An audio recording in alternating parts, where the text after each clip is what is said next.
Well, alam mo, malinaw talaga po yan. Yan ang epekto ng climate change, no?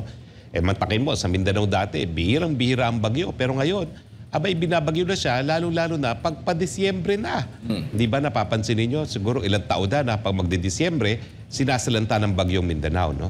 At ito po yung talagang napakalaking problema na dapat harapin ng bawat Pilipino dahil tayo po ang third most prone sa epekto ng climate change. Talaga pong marami tayong mga isla na mapapasailalim na ng karagatan dahil matutunaw po ang North at South Pole at dahil nga po sa global warming ay talagang tataas po ang level ng tubig. No?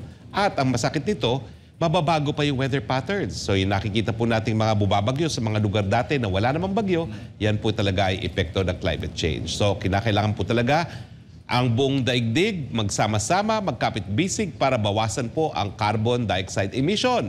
Dahil kapag hindi po, lalong mapapabilis itong destruction ng inang kalikasan dahil sa climate change.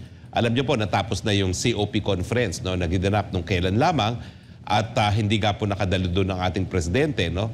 Marami pong pula na hindi naman sapat ang ginagawa para mapababa talaga yung emission nang sa ganun maiwasan yung pagtaas ng temperatura. No?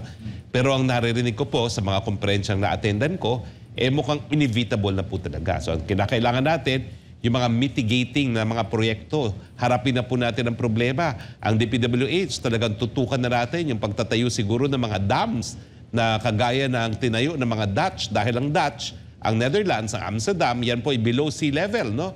Pero nakakagawa sila ng paraan para hindi sila lumubog. So siguro kinakailangan talaga malawakang pagpaplano na tayo para maprotektahan ng Metro Manila at ilang pang mga lugar na alam naman natin, talaga pong mapapasailalim sa katubigan.